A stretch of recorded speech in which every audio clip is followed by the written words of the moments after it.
So that's Wonderland's War. What do you guys think? I dug it. I mean, I shouldn't talk. I won real hard. No, that's okay. But I like your opinion's still valid. I just think it's like it's an asterisk if I did extremely well in a game. It's like, yeah, I'm gonna like it a little bit more because I really understood the systems, and so like I was able to play the game more. Beyond just the fact of like elation from winning, it's like clearly meant that whatever I locked into it. Yeah.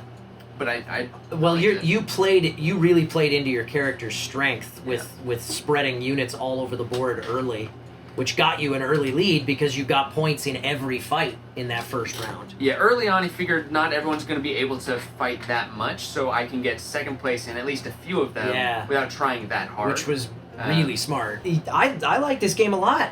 I enjoyed it. I did lose, so it's garbage and you shouldn't play it, but if you win, it's actually pretty fun, I'm sure. No, I think I knew in that first battle, I was like, why do I keep going? And because I you kept drawing. What I wanted was to get a forward symbol, but I kept just being one past it each time, and then it got to the point where I was doing really well and like winning, and I'm like, you were really pressing your luck. Yeah, I was like, I guess I'll keep going. I don't know what I'm doing. I do like the similar to Quack's Quedlinburg kind of bag, like token counting. I love the token. If you can remember what you can remember what the hell you've put in there, which. My strategy was to only fight in one fight that first round and just wager on everything. So I filled my bag with chips for the second 2 rounds. That didn't matter in the third round, though, because then it just became a race to 25 points in every fight. Yeah, I couldn't get, And Dustin had built an engine where he was getting 12 points sometimes on a single draw. I was very nervous about busting and, very mindful of that, but it didn't even matter because I didn't lose points, and I still was just like... Yeah, you and me both never busted in the entire game. I wasn't sure how I was going to like this game just based on learning the rules, but I do really dig it. And how many more characters are there? This is it. Are there any expansions or anything yet? No. Because it just came out. But I mean, how many more? There's more Wonderlandians. There's a lot of more Wonderlandians. There's different versions of the cards, right? There are. So we played with one of 4 sets of ally abilities. Right. So these cards. These reference cards can be changed. You can also, if you feel like it, you can mix and match between different sets. The rule book just says the 4 sets we have are balanced. Yeah, makes sense. That's so cool. Yeah, I think that's a really cool. I mean, they have different cards for these 6, so it's not like they really shaved down on components. Right. But they did because they didn't need a whole bunch of chips. Yeah, exactly. I would rather them reuse high-quality poker chips than have to...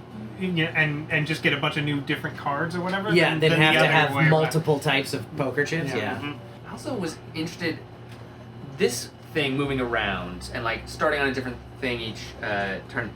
Beginning of the game, I thought that was just randomizing the order and it didn't really matter. Right. Realizing how much it matters, how much you're committing to this fight, as when you've got 2 or 3 more fights coming up. Yeah, because the last what round, chips you've still got left in your bag. I totally missed this fight and was like, oh, we're all in over here. Yeah. And then I was like, oh, shoot, no, we're not. We got one more fight. Well, and then you had that card that let you move supporters around, too. That was great. So that's a really great way to strategize. Well, I'm going to put this guy in the last fight, because that way I can use those supporters twice. Yeah, I used this fight to upgrade Alice for a later fight, and then got my other Tweedle out of that fight to put him in this fight. Yeah. So I was I thought that was cool. I liked that. Yeah. Didn't help, but... No, but what I mean is that there's a lot more to go through the game, and I even if we just played the exact same version we did tonight, I still feel like there'd be a lot to learn. Yeah. And there's still many more versions of this game to play. Right, yeah. Because you're going to get completely different Wonderlandians out in the display. We could all shuffle who's playing what character. And I loved how the cards in the Tea Party got more complicated, because when we got to the third round, and some of the cards were just words, and I'm like, what? I was a little disappointed at how hard it was to get forge chips. because it felt like there were a lot in the first round, and then there weren't that many. Yeah, and I wish it could have just been the ones that we drew. Maybe, yeah. But although I feel like we went through most of each deck, each round. I did grab a few forged cards. Yeah, you did. You managed to forge a lot. Yeah. Yeah, it's there's a lot going on in this little word game, and I love the chip draw mechanic and all of the different possible abilities that go with them. And I think the characters are like they're just different enough that they're not like they're pretty similar in almost every way. They've got a few abilities and like the one tea party, but it's enough that it's different. I agree with you. I think the asymmetry is just asymmetrical enough to be worth it. Yet the minor gripe that I might have is just is the difficulty of being able to tell whose Wonderlandians belong to who, but we solved that problem with the 3D printed stands. Yeah. This game doesn't really fit on this table very well, which was a concern for us. And when looking at it, I was like, these spaces don't need to be this big, but having played that, I was like, I get why these spaces are this big. I felt exactly the same way. Because I was like, this board is too big, they should have shrunk it down, and I'm like, nope, this board is the right size it needed to be. I mean, if you were playing with the meeples instead of these bigger tokens, that's kind of, but like, and the standees instead of the I don't even think these are that much bigger than the meeples that the base game comes with. I think the table could be a little smaller, you could condense a little bit that way. And I think you could shave off on a little bit of space on these regions, but probably not as much as I would have expected. Yeah, I was expecting, because when you look at this, having not played it, I was like, this picture seems like it doesn't need to be this big, this table doesn't need to be this big, and then you play it, you're like, oh, yeah, I see why they did that. Yeah. Well, and it's everything was pretty contained, though. It wasn't like it kept growing. No, it didn't, Yeah. I mean, you gain cards, but you don't need to look at them all the time. You can kind of shuffle through them. I liked it a lot. There's a lot of different ways to play. Like, I like it. Yeah.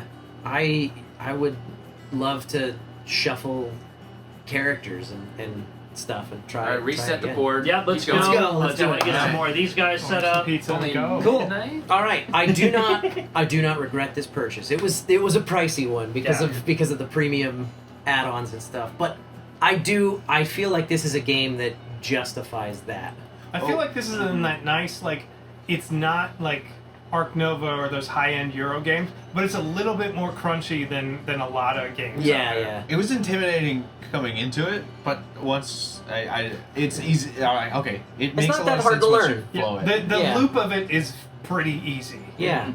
That's Wonderland's War. It is the retail edition. I do believe is available in some local game stores and some places online. It's very new and it's very much new board game hotness right now. So getting a hold of it might be tough.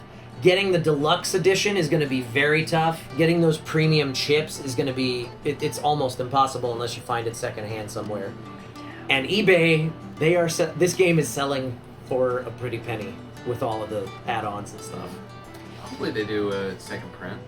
Hopefully, with the premium stuff, I would hope. Yeah, Skybound's a pretty big publisher, so Skybound, I think they advertised at least during the Kickstarter campaign that the premium chips were going to be a Kickstarter exclusive, but I feel like that's a lost opportunity for money. Yeah. So I think I feel like you should be able to at least buy an add-on pack. Yeah. The promo cards as a Kickstarter exclusive, fine. Yeah.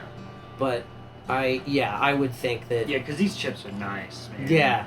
That makes it the clanky clank. It feels so much better drawing those than little cardboard tokens would have. And they're gonna last too. Like if you're playing, this is a game that in 10 years I'm gonna be like, how let's play some Wonderland Wars. Right. Yeah. Like, and these chips are gonna last that 10 years versus the cardboard, just sweaty Except hands. this one, Cheeto hands,